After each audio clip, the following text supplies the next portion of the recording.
এবার জেনজি বিক্ষোভে উত্তাল পাকিস্তান শাসিত আজাদ কাশ্মীর। টানা 4 দিনের অবরোধেও থামছে না ক্ষোভ। এরই মধ্যে সেনাবাহিনীর গুলিতে ঝরেছে অন্তত 15 প্রাণ, আহত হয়েছেন আরও 2 শতাধিক।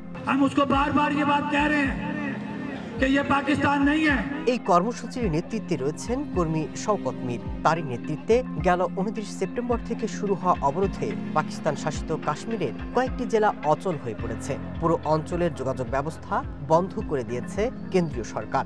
28 সেপ্টেম্বর থেকে মোবাইল নেটওয়ার্ক এবং ইন্টারনেট একেবারে বন্ধ। অনিশ্চয়তার মধ্যে দিন কাটাচ্ছে এখানকার প্রায় 40 লাখ মানুষ।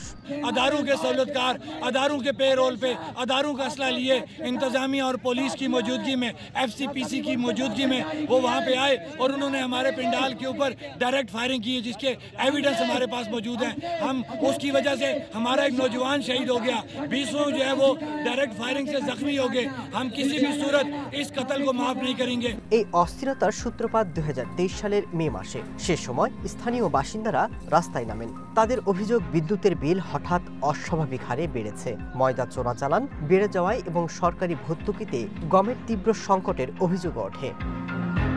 পরিস্থিতি ধীরে ধীরে বদলাতে থাকে।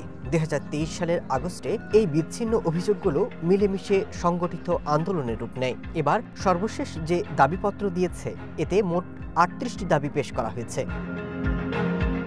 বৃহস্পতিবার সরকারি প্রতিনিধি এবং জেএসসির সদস্যদের আলোচনায় কোনো সমাধান বের হয়নি। শুক্রবার আবারও আলোচনা হচ্ছে, তবে সমস্যা হলো এখন থেকে তাদের মধ্যে বিশ্বাসের ঘাটতি তৈরি হচ্ছে।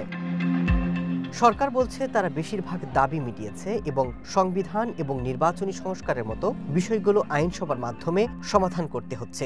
আলোচনায় অগ্রগতি হলে সরকার দ্রুত ইন্টারনেট এবং মোবাইল সেবা আবারও চালু করবে। অনেকেই বলছেন এটি দুদিনের ক্ষোভ নয়, বরং দীর্ঘদিন ধরে জনগণের আশা পূরণে ব্যর্থ হওয়ায় সরকার বিরোধী মনোভাব দিনে দিনে বেড়েছে। Masud Rana, one international desk.